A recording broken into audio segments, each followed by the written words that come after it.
I am back yet again, Dr. Ashley Dash, founder of National Black Man Day. I am so excited to have Mr. Bryan Ghant on the platform. He is a man of so many talents. One talent in particular he has is writing. And just a little secret between you and I, it's generational. Okay. So we're definitely going to talk about that. I cannot wait. I cannot wait. Again, I cannot wait. So you guys pull up a chair, go ahead and get comfortable, but not too comfortable. Get ready to take some notes and have some gems because we have Mr. Ghant coming to the stage right now. And thank you for that wonderful introduction, Dr. Dash. And ladies and gentlemen, we have here with us Mr. Bryan Ghant. How are you doing, sir? I'm doing fine, brother, and I'm happy to be here. We are happy to have you here, man. So the first question I have for you is, who is Bryan Ghant? Bryan Ghant, to some people, they'll say a jokester. To some people, will say a big teddy bear. Some people will say a grizzly. But Bryan Ghant, that my mother know, I'm full of energy, full of ideas, full of talent, and just can't hold him back. You gotta let him go. So that's who I am. I'm a go getter. That's what's up. That's what's up. Okay, a go getter. I likes that. I likes that. Now we had a conversation off air, but so before the people looking, I know they see your background and they want to know what that is before we get into it. But can you let them know what that is? Because I know they distracted. Because I was like, whoa, what's that? So Okay, well, I got a lot of background, so if you want to just like throw a little lifeline at me, oh, 50-50 call you have the Grim Reaper, and then you have a guy in the blue. Yeah, Oh, okay. Oh, my your background. Oh, background, your actual background. Yeah, sorry. my actual background. Okay. Well, well, the actual background is the cover of my book is titled Cutthroat, Only One Can Win. And it's debut May 11th, which was actually my birthday. And besides being here to share my birthday, to be here to really experience the birthday, Mm. it also went #5 bestseller in 2 different categories. Congratulations on that success, sir.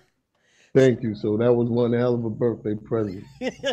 I could imagine. Now, those of you out there watching, we are going to get to the book. There's a few things we need to get to first, but we are going to talk about that book. So tell us more about Wolfpack Family Entertainment. Well, Wolfpack Family Entertainment, it was started with me and my late brother Eric. Uh, Basically, I started writing. I was an MC back in the day. To those that don't know, that's what you call a rapper today. But MC is the guy that really has skills. He's not just saying rhyming words and getting cash. He's actually saying something, reaching people. So that's the MC and a rapper. For those that didn't know, I was an MC, so I actually wrote, and I spawned my brother, and I realized he's better than me. So I'm gonna let him have his lane. You know what I mean? I'm gonna let him just go, and I'm gonna just make sure he get what he's supposed to get. So I switched from being the MC to his manager, Okay. and that spawned. Yo, you know what? We need to create our own thing. So that's what we did. We created Wolfpack Family Entertainment, and that was back in 2007. Okay.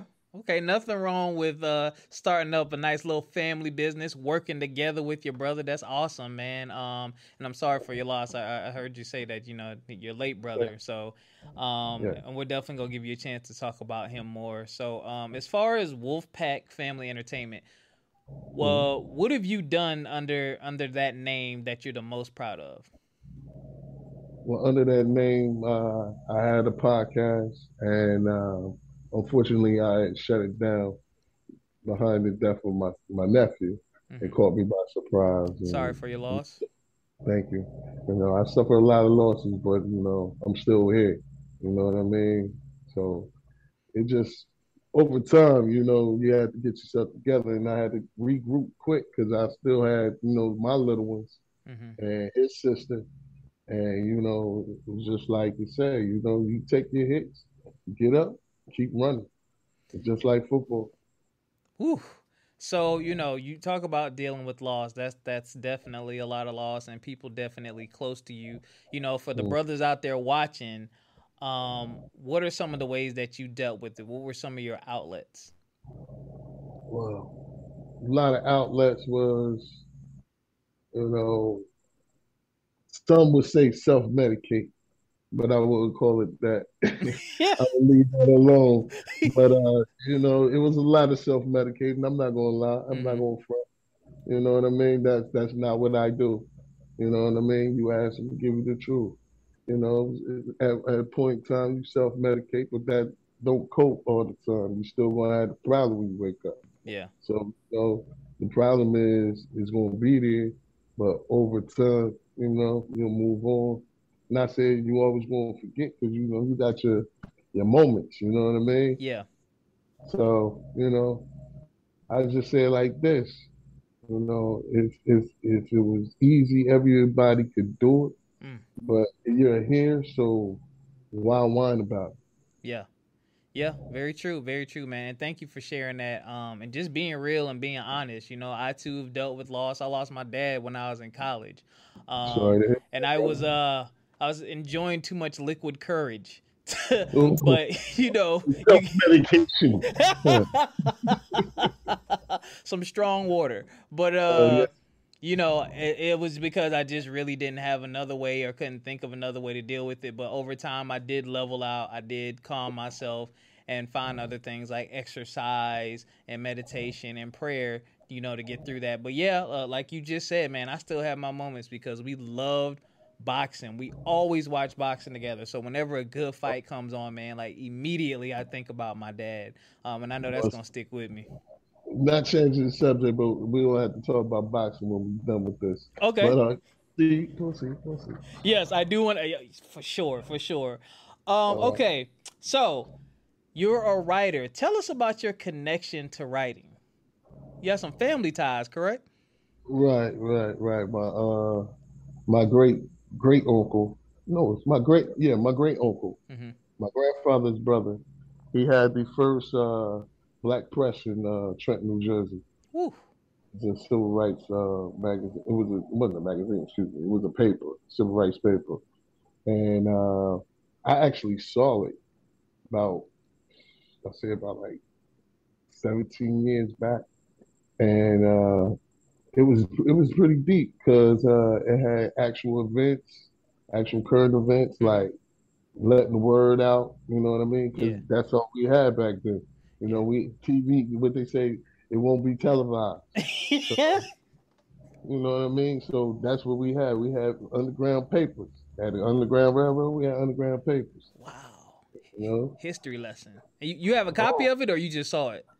I saw it, but I'm trying to see if my cousin can laminate it because he has a lot of stuff. He has a lot of stuff. So, matter Wow. of fact, the crazy part about it is his wedding picture was in the, was in the in the Oh, paper. what? Yes, yes, his wedding picture. Wow, man. Dang, you got Yeah. that's some very deep and serious family history. Any other writers you know about in your family? In my family that know about, no, not far as writers. Mm-hmm. Uh, no, just me and my brother and my nephew. That's as far as I know. Oh yeah, my older brother. He used to be an MC too, but I don't know about far as him writing. I know he was more a freestylist. So, Okay. but as far as writing, I picked it up. I picked it up in like the sixth grade. Okay. Picked, Yep. it was it was it was my homeroom teacher. God bless his name, Miss Yannick. Everybody loved that lady. She was nice. She used to have uh, this subject called current events. Mm-hmm. It was basically reading and writing comprehension, but you're basically breaking down the story that you read in the newspaper and putting it in your own text. Okay. Yeah. So every what's that Tuesday? Every Tuesday when that subject came around, And listen, if I ain't turned no other homework in, that homework got turned in. Let's just say if I ain't do nothing else, I did that. Yo, that's interesting that you say that because I actually teach. And Mhm. writing was like the one thing that almost no kid ever wanted to do. There was always, out of maybe 30 kids, you would have maybe 5 or 6 really like excited, enthused about it. No matter what Mhm. stories I made up, no matter what video I showed them, no matter what I did, it was so hard to get them into it because writing can be very, very challenging, man. And people just get, I think people get too caught up in making grammatical errors that they're scared to just let it flow. And it's like, yo, let it flow, get your point across. You can come back and fix it later. But writing just gives you so much freedom, man. So that's very interesting that you were one of the few, to gravitate towards that. Now the thing about writing though, I'm saying for me, I can't speak for nobody else. Mm-hmm. I can't, I wouldn't want to speak for nobody else because that wouldn't make them them. That would make them me. You see what I'm saying? Yeah. So what I wanted to say is what makes me right is a mood. Mm. I could throw my earphones on, have a pen and a pad, because I go old school. Ain't no typing over here. Ain't no fingers. You know what I mean? Uh-uh. Ain't gonna be none of that. No keystrokes over here. I'm straight pen. And get my notebooks, got my dictionary, my pen and pad, my music earphones, and I'm blacking out. Mm. Whatever I feel, that's what's going on in the paper, and then I'm visualizing everything. And the thing about me is, it has to be real. I cannot be fake. Fake, mm-mm. People recognize fake. Yeah. They love real. They Yep. recognize fake. And where I come from, mm-mm. You ain't come out the house if you fake. You know what I mean? You know how Yeah. kids come out? Who you gonna play with? Your Yeah. dog? You better get a pork chop because that's the only way he coming. You bring up first of all, thank you for sharing your process. I've talked to a lot of writers, man, and it's hard for them to Mm-hmm. just describe their process. So I know your intent and you're intentional with your process because you broke it down perfectly. That's similar to how when I used to write poetry and raps and stuff like that, I would have to be in the mood. Like people were like, "Oh, Rob, you can rap," but I'm like, I really got to be in the mood to do it, or it don't come out right. I'm not gonna feel right about it, and I'm never gonna put out something that I wouldn't stand behind. Much like what you just said with speaking the truth, and let that be a Mm-hmm. lesson to y'all watching and listening. When you put something out there and you portray yourself one way, you're going to meet people eventually. If you reach the levels of success that you probably want to, or you may be surprised with success, you're going to have to meet people. You're going to have to talk to people, and people are going to want to know your story. So you want to Mm-hmm. be able to sit there, be cool, be authentic with these people and not have to remember what you wrote, which wasn't real, or whatever you put out wasn't real. And now, not only were you putting on a facade in your literary works or whatever work you decide to put out, now you got to do it in person. So you can't even be yourself anymore. It's crazy. It Uh, causes too many issues. yeah, definitely. And there was one thing that we was taught early was be yourself. It's cool to be different as long as you cool while you doing it. Other than that, hey man, be yourself. Because only you can be the best you. I agree. I agree. There's only one of you. You know what I'm saying? And ain't it? No one can be. No one's gonna be better at being you than you. There's enough room for all of us to be individuals, y'all. Exactly. Bryan, tell us about your inspirations. My inspiration. My inspiration, one was my mother. My mother, I call her my earth Mm, because everything around always come back to her. You know what I mean? yeah. No matter where I go, I gotta come see Earth. You know what I mean? Mm-hmm. That's one woman that I would stop everything for. And the reason why is she always been there for me. And when I mean always been there for me, I mean like anything I ever wanted to do. I wanted to play baseball, I played baseball. I want to play football, I played football. I want to play basketball, I played basketball. I want to jump hurdles. Jump hurdles. Her rule was, if you start it, you're gonna finish it. Hmm. I don't care if you don't want to play next year, but the year you start, you're gonna finish it. That was her only rule. You see what I'm saying? Yeah. I never really wanted for nothing. So, and I know where she come from. Like she lost her mother when she was 8. Mm. She had 2 little siblings she took care of. She made sure they was up. She made sure they was good at school. Made sure wasn't nobody messing with them. You know what I mean? She Yeah. did that. When she worked, she got paid. She made sure that they had money to do what they wanted to do. Spend. You see what I'm saying? So she was sister mom back then. Yeah. You know what I mean? So yeah, man. Yeah, my earth, the truth, bro. She sounds absolutely She, incredible, man. There's nothing like the love and support from a parent, man. There's just nothing like it. You know, we all know moms are special. Moms are special, y'all. Dads are special too, but moms are oh yeah, special. dad get hoes though. Dad get hoes. Like we don't get the good presents, but we about that. We'll talk about that in the next podcast or something. You know what I mean? Dad get hoes podcast. You know what I mean? Oh my Why do goodness. dad get hoes? Yeah, I would love to have that conversation. But it being Black Man Day, y'all, we gonna acknowledge the fathers, y'all. Don't we ain't forget about y'all. Now tell us more about your brother, man. All right, my brother Ed, my partner. Uh, he he was my pain in the neck. He was my the guy that used to always push you. You know what I mean? But you Mm-hmm. can't do that. But he know you will. But he'll just get a kick out of it. He'll just get a kick out of it just to see you do it. My brother, well, the jokester part I get from him. That was our attitude. You know what I mean? It was Yeah. just us in the house. So, that was our attitude. We had older siblings, but it was just us in the house. So we basically did everything. But he was one of the strongest people that I ever met. Hmm. Like I ever been around. Like I ain't never seen too many things get to him. You Hmm. know what I mean? But he fought to the day he died. And he had a stroke and he lost feeling in the lost feeling in his right arm Mm-hmm. and he lost feeling in his left leg.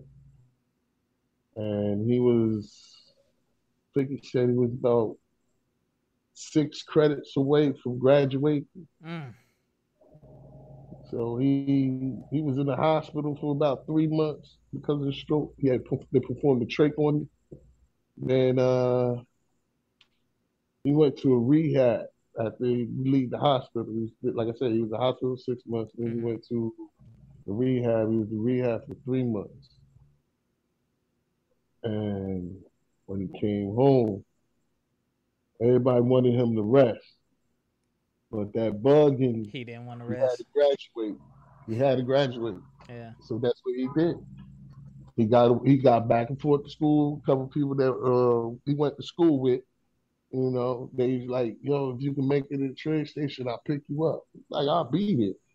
You see what I'm saying? He was at Yeah. the train station every day. They came pick him up, dropped him back off. Somebody came and got him, took him home.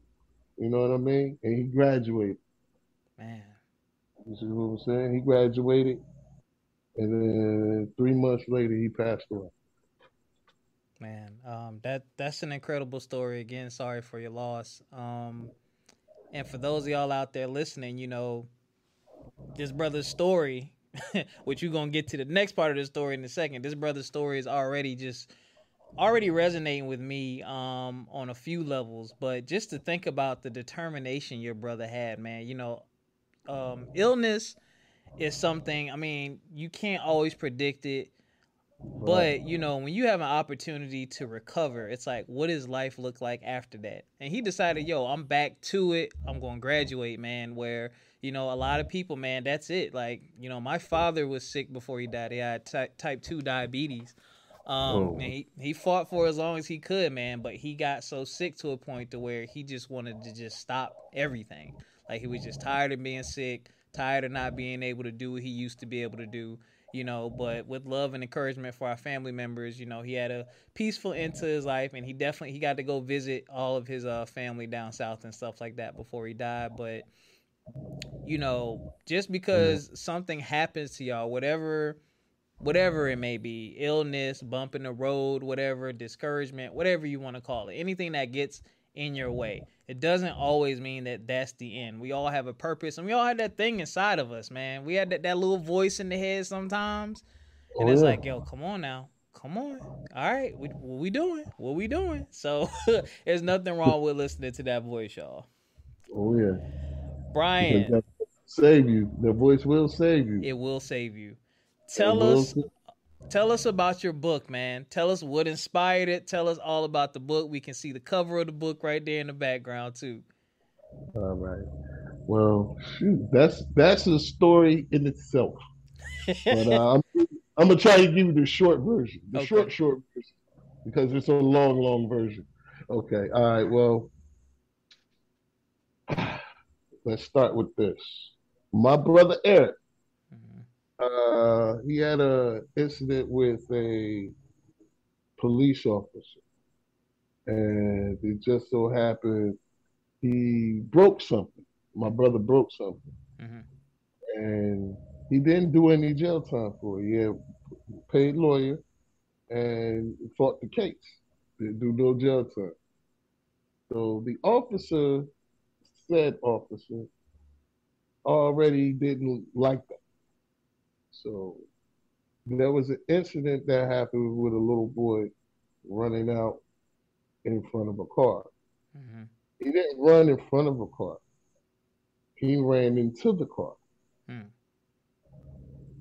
Not like head on, but as the car was running by, he like ran into the Look, hold car. on, you disappeared. You might need to move a little closer to your camera. Not Okay. that he ran into the car, Mhm. but he ran like say the car going by, you run into it like stop the die, bam. Like Mhm. well, that happened, and the word got around that it was a hit and run, and Mm. the said officer was the head officer, and it came back that my last name and my brother's last name are the same. So in a nutshell, you can already imagine what court was like. Oof. I could. Hold on. You disappeared again too. Okay. All Okay. right, so you can only imagine what court is like. Yeah. So I go to court, tell them what happened. I had the same lawyer as my brother, matter of fact. We shared the same lawyer. So basically, she was the family lawyer. Mhm.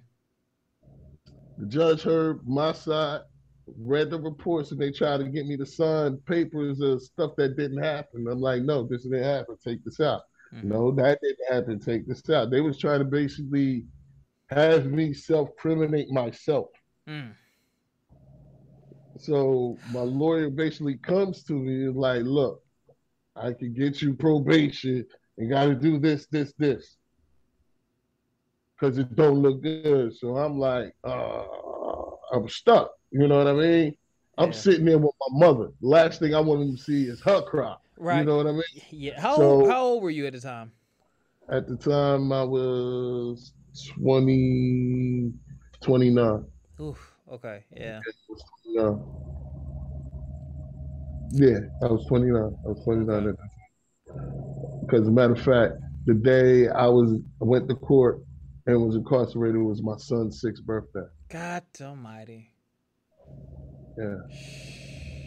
Good thing was it took care of my son before that date, but it was the fact that I wasn't there that day Yeah. that I still to this day, to this day, I still feel that. You know what I mean? Mhm. It's not other birthdays that I wasn't there. It was just that birthday. That You know what I birthday. mean? Yeah, because that's the birthday. He's about to go to real school. You know what I mean? Yep. Like he not in kindergarten no more. He in first grade. And tell him about his teacher and all that. So yeah, that got to. Yeah. So that day, I left from jail. I was sentenced from jail, and my sentence was 4 months to 4 months to five. It was 5 months to 46 months. which in New Jersey is an illegal sentence. But the way the judge did it, he aggregated. He took the 4 and the 23 and made that the main. And then he added what they call aggregated. He added the one with the 23. So the two tail numbers added up. Do you feel like he had something against you personally? Like this just sounds like you're being attacked. I knew that. I knew I was being attacked. I was being attacked from the time the officer was on the scene. I knew that. We knew that because he used to make threats.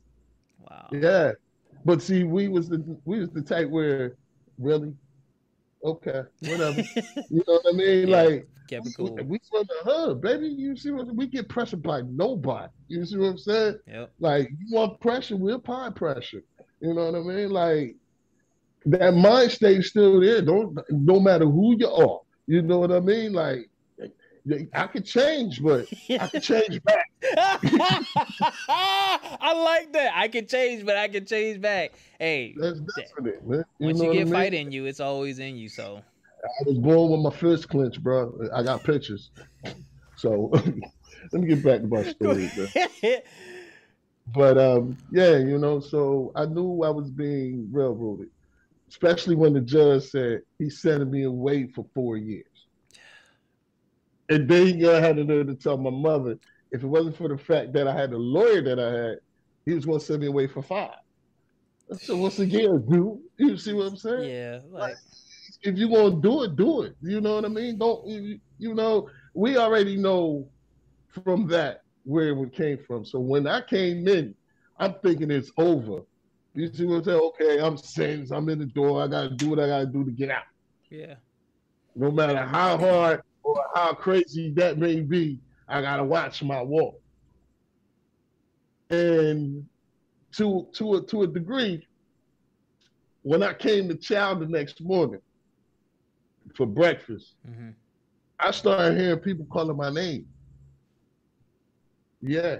I never been to this jail before. Did you? I didn't know you. This is my first ride, man. I've never been there before. So I'm standing in line. I'm hearing, yo, babe. I turned around. One is my cousin Barney. 2 is like, I say about like nine jokers from my town. And they all know me because me and my brother was a known fixture in our city, besides the fact that we used to be in front of my godfather's bar, Blackjack's Lounge. We used to hold down the door. So, trying to get in there, you gotta go through us. And if you know us, then you know us. You know what I mean? You don't, then we gonna check you out. Yeah. You know what I mean? Yeah. Yes. See, jokers is like, yo, that's the bountiful. Like they telling everybody in the Bing who I am. Yeah. So they're like, yeah, like what you doing here? Like this ain't you. Like I'm like, yeah, I know. So speed time up. I did the first month, and they basically had me in general population, and after the first month, I went through what they call like processing, and then they told me that they was going to send me over to the work release center, which they called the rehab, which was minimum security. Like they wasn't going to keep me in maximum; they was going to send me the minimum. So I'm excited to go to minimum because now get back to work. You can't make no money on your back in the baby. You know what I mean? Yeah. Like maybe 20, 75 cents a day. Oof. That's what you make in jail. I'm exposed because it's nasty. You know what I mean? Yeah. It's nasty, bro. So, and I come from, my pop waking us up like, get off your butt. You trying to get this money. You know what I mean? I come from that. So, being in jail was just totally not me. You know what I mean? It's 3 things I couldn't get in jail. I'll tell you about those later. Okay. You know what I mean? All right. Let's just say outside food. Let's just say outside food, one of them. Okay. Yeah. I got you. You talk about that one too. Money is the other one. We all have imaginations. So okay, when did you? So this book? I'm assuming is linked directly to your experience. When did you start working on the book? Okay. Well, I'm gonna speed it up. Okay. When I was supposed to go to the rehab center, I took a urine test and came back dirty. But mind you, I wasn't. It was came from the outside, and they knew that it was on paper. They sent me to the hole. So upon going to the hold, I was in the hold for 28 out of 30 days. I came out of there, went through DNA classes, went to what they call a recovery house, where I'm on the street, I'm working, but I got to reside here. Mm-hmm. So through that time, I was doing what I needed to do. I moved up from the bottom man on the totem pole to the top, Did what you had to became do. house manager until the assistant manager realized that I was going home soon and wanted the top spot. Oh. So basically, he did something to snake me out, to get me kicked out, to get me sent back to jail. No. Yes, yeah. 2 weeks before Christmas of 2003. So I got sent back, which I was mad about. But before that, he had help. This is crazy. He had help because the people that ran the house tried to extort $920 out of me for me to stay there once I was once paroled. Now, mind you, I had a child. Right. I was about to get married at the time. I had a financier and everything. Yes, I said that. Anyway, yeah, I had one of those. So Go yeah, ahead, man. so I was ready. I was ready. You were. You know what I mean? I was ready, and they like, no, you're not going to manipulate the situation. I'm like, no, you're not going to manipulate the situation. That they go, y'all thinking y'all can pressure me again. You know what I mean? So, no, they couldn't pressure me. So they got sent me back. And they did something sneaky. They went behind my back, called parole, find out who was my parole officer, and then told them that they sent me back because I did this, this, this. While sitting there, I'm like, okay, I'm sitting here waiting for parole. Yeah. I'm just chilling. Then somebody asked me to read their book, and their book was kind of like corny. Like it wasn't corny. It was porn. That's what it was. It was Oh straight. Lord have mercy. So that was my challenge right there. I was like, you know what? I'm gonna write a book better than him. And then I just thought about an idea, and I ran with it. And then as I ran with it, it just spawned to something else. So I just started to get it down on paper. Yeah. And I wrote the first chapter. Oh dang. And then a couple of my boys that was on the tier with me, like, yo, let me be in it. And because they was my boys, they was from the town. I was like, you know what? I'm gonna incorporate you somewhere. You know what I mean? You will be there somewhere. And it was like, all right. And then I had two. But one I grew up with, he fan, eight ball. He was like, yo, make sure I'm in it. So I'm like, yo, I got you. So I made him one of the characters, and his partner is really his partner. But I just put the earphones on and blacked out, and then I got the green sheet telling me I'm not going anywhere for a while, Right. and that was the part that hurt because my family set up everything for me to come home, you know, and they pushed the wedding back. You know what I mean? That means I'm gonna be here for my 30th birthday. So I'm turning 30 in here. Wow. You know what I mean? Like I know brothers out there like I turned 30 in here, or I turned 14 in there. Or, you know what? Suck to be you, bro. Cause I ain't like that. You know what I mean? I Yeah. didn't.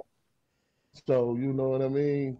So if that happened to you, I'm sorry. It may not be your problem. It may not be your fault, but I ain't like that. So I'm sitting there. I got nothing but time to think, and I'm mad. And then George White was a brother that had a cell right across from me. He was from my town. He knew my pop. He knew who I was. So that was like my OG. So I kick it with him. And he seen that I was pissed. He knew what was happening. Plus, he was going home the next day. Mm. So, he was just basically trying to give me the jewels. Like, look, don't let that stop you. Right. Get back into what you was doing. You was writing a book, right? Like, do that, man. That alleviate a lot of things. So he left the next day. Then my celly left the day after him. The next morning, I got up and I went outside. I had stopped writing for like 4 days. And I already had the first 2 chapters. Yeah, I was already in the second chapter. And then I went outside and I came back. When I came back, James White, George's brother, in my cell. He was my celly. Okay. When I walked in, he was reading a book and he had his reading glasses on. He was sitting on his bed. So when I came in, looked up, we started busting it up. Yeah. Found out he was George's brother. He was from the town. We knew my peoples, you know what I mean? So, everything was good, like fam in the joint. Right. So I just so happened to say, yo, you an avid reader? He was like, yeah. He said, why? I said, I wrote something. He said, yeah? I said, yeah. He said, let me hear it. Let me check it out. I said, yeah? He said, yeah. I said, it ain't done. He's like, okay. So I read him the first chapter into the second chapter. Mm-hmm. And then I stopped and I'm like, that's all I wrote. He's like, that's it? I said, yeah, you left for one more. He's like, his words was, man, you make a joker late for work. Once he said that, I knew I had something, bro. I knew I had something. Yeah. So it just so happened I had got a job inside the rehab center in the kitchen, working at night. When the COs wanted something to eat, I was responsible for hooking it up for them. But they never really want nothing to eat. They just come in to get something to drink and leave. Mm-hmm. So I'm sitting there with my earphones, my dictionary, my notepad, my pens, and my music just going in. That's right. Each night I come in, Jay is up. So yeah, I'm gonna say some illegal stuff. Kids, don't try this at home. Wait, don't say it. Don't say it. I don't care. No, don't say it. I used to run my man up a sandwich because I gotta mute you. Don't. He used to eat the sandwich. This is what we do. That's what we do. Don't encourage it. But that's what we did. Allegedly. All right, go ahead. He didn't say allegedly. I said allegedly. Yeah, he said that. What he said. Yeah, what he said. Anyway. Back to this book, man. Back to the book. He said, I'm going to say it anyway. I'm going to say it anyway. You a wild guy, yo. Go ahead. They're going to do? Arrest me twice? That's double jeopardy. All right. That was a good movie. All right, go ahead. Right. Okay, so every night he'll get the chapter. And not once did he ask me to change nothing or something didn't sound right. Mm. It was to the point where I'd take a nap and I'll pop up and I'll jump to the pad and I'll just start writing.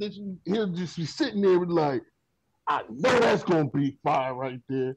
I know that's going to be fun. The way you popped up, bro, I know that's going to be fun. You seen that, didn't you? I was like, yup. Seen it like a movie. And every time I wrote it and I gave it to him, he used to tell me the same thing every time, man. He's like, look, all I want is my autographed gold copy. Mm-hmm. That's it. That's it. That's all I want is my autographed gold copy. He knew it was a hit. He knew it was fire. Mm-hmm. Every night he was just like, yo, man, you wicked with them words, bro. Like, sheesh. Like, I'm like, this brother reads all types of stuff. Mm-hmm. But for him to tell me that, and I know he ain't gassing me. You know what I mean? Because Yeah, I that's know it's important. fire. You know what I mean? Like me personally, I knew it was fire because I was like amazing myself, but I know it wasn't really amazing. Just the way my thought process is.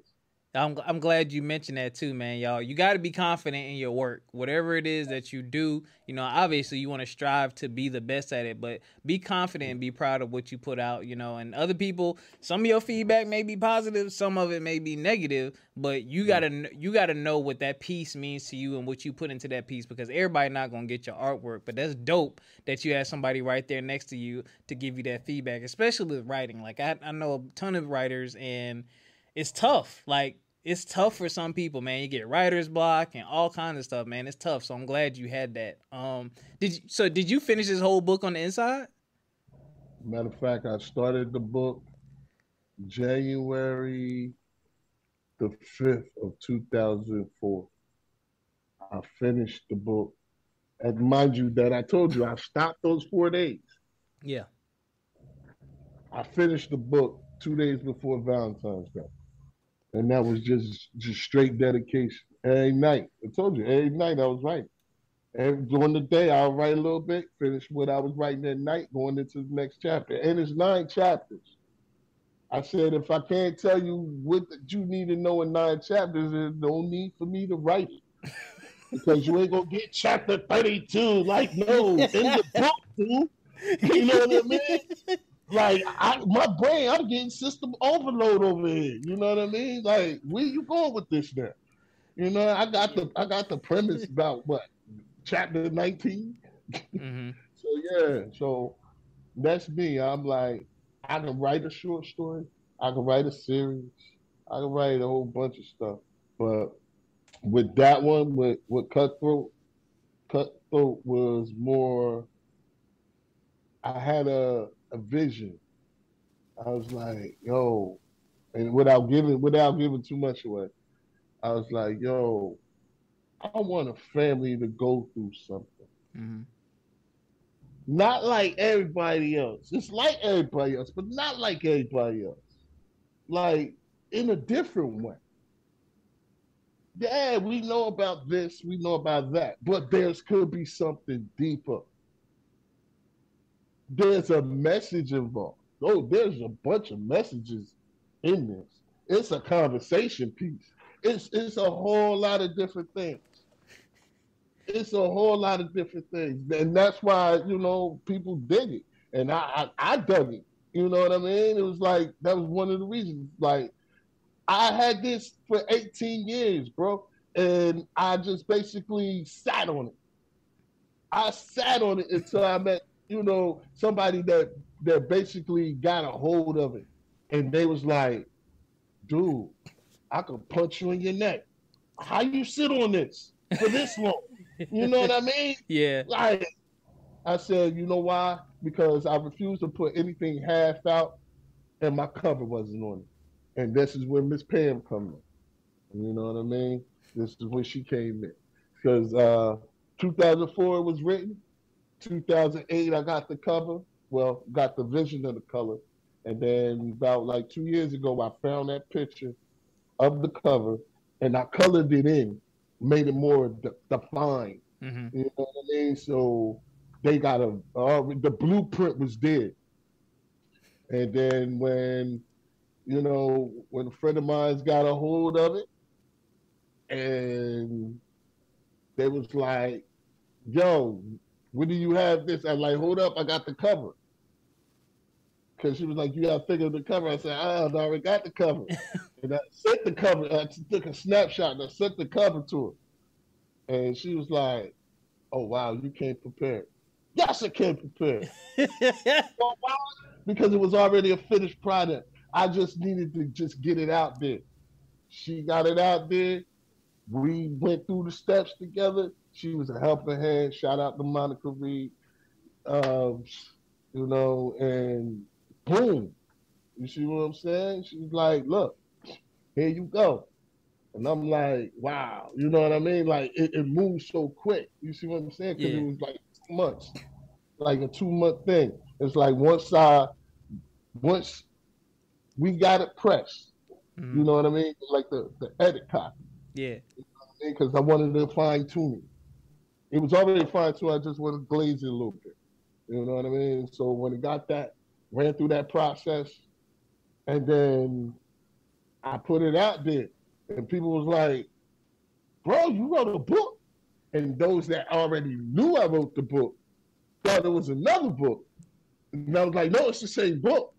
So it was like, "Oh, okay," because they remember the book didn't have the cover on it. Yeah. So now you got the final version to share with everybody. And then I just put it up there that, get your pre-orders. And the first day, the pre-orders was crazy. Man, tell us the name of the book one more time. The book is entitled Cutthroat. Only one could win. And that's true because as you can look at the cover, everybody knows Three Men Spades is a game of cutthroat. Every man for himself. Ooh, you right about that, man. I ain't played spades in a minute. And if you look at the cover as I get out the screen, you see that hand right there that is the main character. And as you can tell, he's playing against the Grim Reaper. And if you can look at the gold shade, it says curse. So I got to pick up my copy. I got to pick up my copy. Y'all got to pick up y'all copy, man. Bryan, I only got one more question for you, man. Again, thank you for sharing your story. No problem. So much perseverance, man. Like what haven't you gone through? But we could talk off air because I know we could talk about that forever, man. To tell you, I got shot, stabbed, poked in the eye. Ain't nothing kind of stuff. Man, tell us before I let you get out of here, man. Tell us what you have going on now. What would you like to promote or talk about? Okay, right now I got Cutthroat still bestseller, debut number 5 in 2 different categories in urban fiction and African American fiction. Like it's still selling. It's still in the top 1% of all books selling. Thank you, God. And if you ain't got your copy, please go out there and get it. You'll do yourself a great service. And I'm proud to bring you more. It's going to be spinoffs from Cutthroat, but that's later to come. I'm also co-author in Black Men Unmuted, which will be dropping on August 8th. And I'll be talking about unjustly incarcerated. So stay tuned for that. Also, I got the pre-casting going on for Cutthroat. We bringing that to the full screen right now. So, if you got that bug of being an actor, actress, just got, you can do it. Hey, bring your talent. Follow me on Bryan Ghant at Facebook or Say Uncle Nitty on Instagram. That's Say Uncle Nitty, all one word. SAYUNCLENITTI, and that's Bryan Ghant, BRYANGHANT, just for the people that in the back that can't hear. So. All right, man. Well, thank you again for joining us, and thank y'all for joining us today, man. We hope you got some gems for this.